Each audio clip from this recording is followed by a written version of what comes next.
Theme 5, Through the Eyes of Travelers, Perceptions of Society, 10th to 17th Century. Question answers from Class 12, Subject History. Discuss page 117.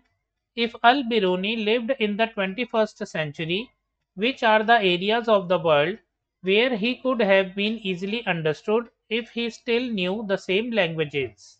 Answer. If Al-Biruni still knew Syriac, Arabic, Persian, Hebrew and Sanskrit, he could have been easily understood in many parts of the modern world.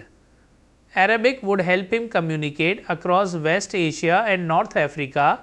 Persian would be useful in Iran, parts of Afghanistan, and regions historically influenced by Persian culture. Hebrew would help in Israel. Sanskrit is not a spoken everyday language, but it would allow him to interact with scholars of Indian religion, philosophy, and classical literature, especially in India. Since he also knew the intellectual traditions connected with these languages, he would be respected in academic and religious circles. Thus, he would be best understood in South Asia, West Asia, and parts of North Africa, especially among scholars and learned communities. Discuss page 121. Compare the objectives of Al-Biruni and Ibn Battuta in writing their accounts. Answer. The objectives of Al-Biruni and Ibn Battuta were quite different. Al-Biruni wrote to explain Indian society in a scholarly and systematic way. He wanted to help those who wished to discuss religious matters with Indians and those who wanted reliable knowledge about them. His approach was analytical, comparative, and based largely on Sanskrit texts. In contrast, Ibn Battuta wrote mainly to record his travels, experiences, and curiosities. His account was meant not only to inform but also to entertain readers with descriptions of strange customs, cities, rulers, and remarkable events. While Al-Biruni focused on understanding Indian ideas and institutions, Ibn Battuta focused more on the excitement of travel and the wonders of unfamiliar places. So, Al-Biruni was more of a scholar, while Ibn Battuta was more of an observant traveler and storyteller. Page 133. There is a very Discuss page 133. There is a very rich travel literature in Indian languages. Find out about travel writers in the language you use at home. Read one such account and describe the areas visited by the traveler, what she saw and why she wrote the account. Answer. In Hindi literature, one well-known travel writer is Rahul Sankrityayan. He is often called the Mahapandit and one of the greatest travel writers in Hindi. In his travel writings, he described journeys to places such as Tibet, Sri Lanka, Central Asia, Russia, and different parts of India. He carefully observed the people, their customs, religious practices, language, dress, food, geography, and social life. His travel accounts also include descriptions of Buddhist monasteries, mountains, trade routes, and historical remains. He wrote not just to tell readers where he went, but to spread knowledge, encourage curiosity, and help Indians understand the wider world. His writings also reflect a deep interest in history, culture, and human society. Thus, his travel literature is both informative and inspiring. You can write this answer in exams because it shows an Indian language example clearly and appropriately. Discuss page 125. How important is knowledge of the language of the area for a traveler from a different region? Answer. Knowledge of the local language is extremely important for a traveler from another region. It helps the traveler communicate directly with local people, understand their ideas, beliefs, and customs, and avoid depending completely on translators. Without language knowledge, many meanings can be misunderstood or lost. The chapter itself shows this through Al-Biruni, who considered language one of the biggest barriers to understanding India. Because he learned Sanskrit, he could study Indian texts and engage with Brahmana scholars more deeply. Language also allows a traveler to understand local terms, stories, social practices, and everyday life more accurately. It builds trust and reduces confusion. Therefore, knowledge of language is not just useful for practical communication but also essential for gaining a deeper and more correct understanding of another society. How did Ibn Battuta handle the problem of describing things or situations to people who had not seen or experienced them? Answer: Ibn Battuta solved this problem by using comparison, vivid description, and familiar examples. When he described unfamiliar Indian things, he compared them with objects that his readers already knew. For example, he explained the coconut by comparing its tree to a date palm and its fruit to a human head with eyes, mouth, and hair. In the same way, he described pan by carefully explaining how it was prepared and chewed. He highlighted curious and unusual features so that readers could imagine them more clearly. His method made strange objects seem understandable and interesting. Thus, instead of simply naming unfamiliar things, he used analogy and detail to bridge the gap between his experience and the imagination of his readers. Discuss page 134. Why do you think scholars like Bernier chose to compare India with Europe? Answer: Scholars like Bernier compared India with Europe because they wrote mainly for a European audience. By comparing the two, Bernier could make India understandable to his readers in terms they already knew. He also belonged to an intellectual tradition in which comparison was used to discuss political and social questions. Bernier wanted to influence European rulers, officials, and thinkers, so he used India as an example to support his ideas about private property, government, and society. He often showed Europe as superior and India as backward in order to strengthen his arguments. Such comparisons also reflected the growing European habit of judging other societies by European standards.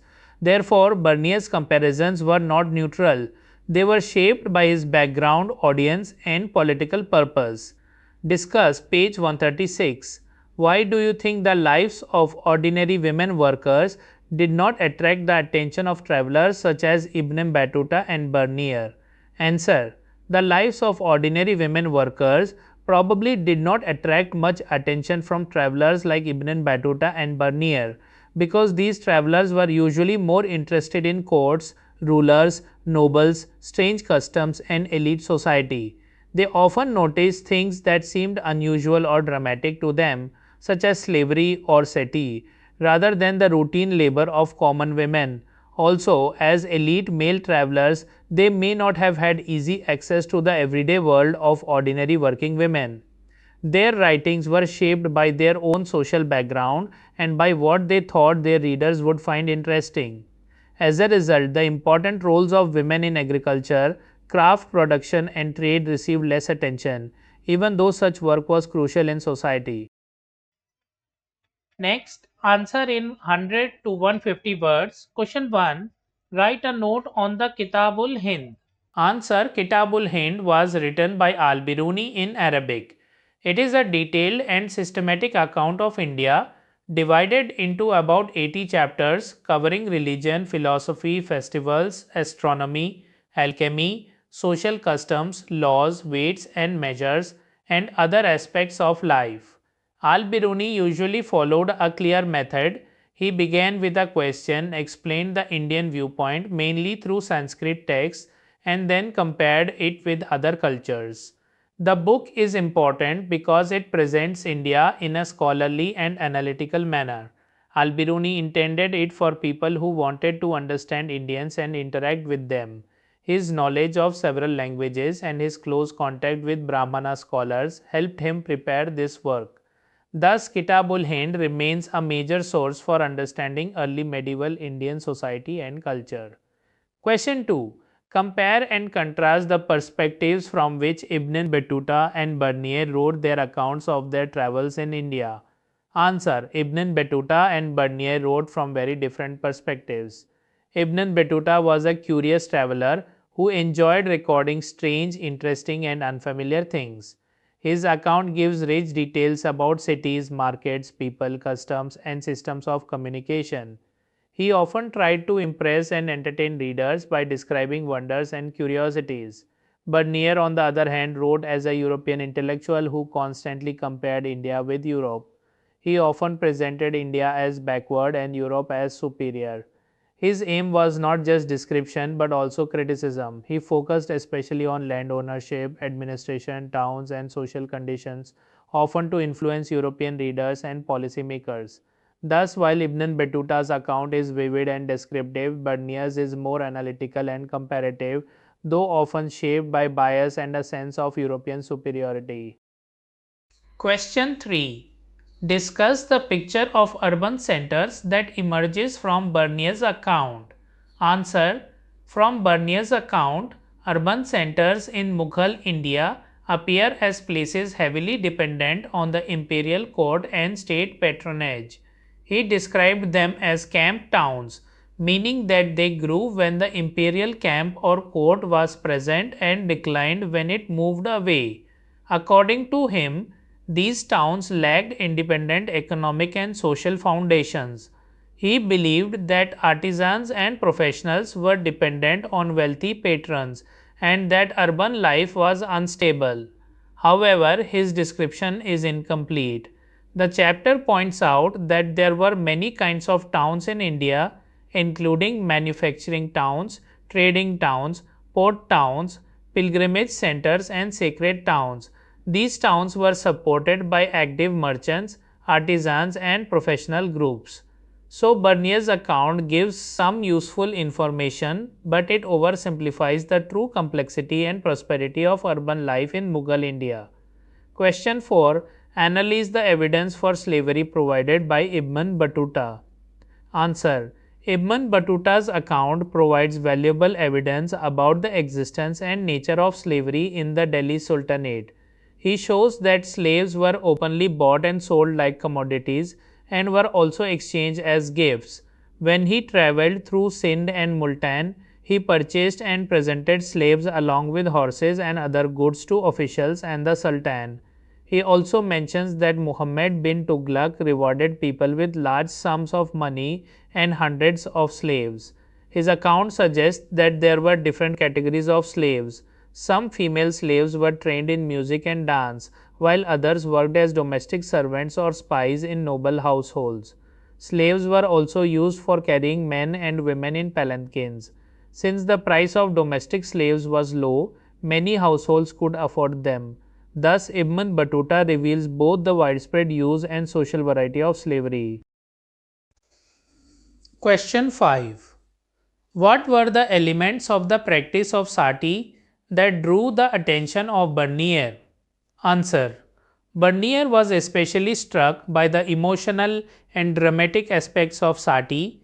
He focused on the suffering of women and noted that while some seemed to go willingly, others were forced into it.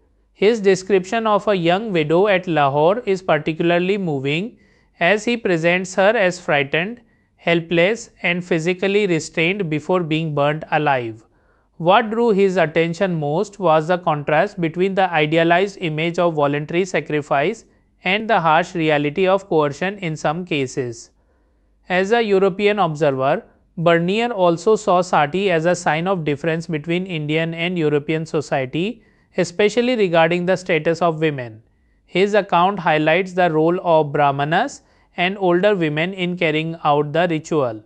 Thus, the violence, compulsion, and emotional intensity of sati deeply affected Bernier's writing. Question 6. Discuss Al-Biruni's understanding of the caste system. Answer. Al-Biruni tried to understand the caste system in a scholarly and comparative way. He relied mainly on Brahmanical Sanskrit texts such as the Vedas, Puranas, Bhagavad Gita, and Manusmriti. According to his description, society was divided into four varnas: Brahmanas, Kshatriyas, Vaishyas, and Shudras. He explained that the Brahmanas were considered the highest because they were believed to have been created from the head of Brahman. while Kshatriyas came from the shoulders and hands, Vaishyas from the thighs, and Shudras from the feet.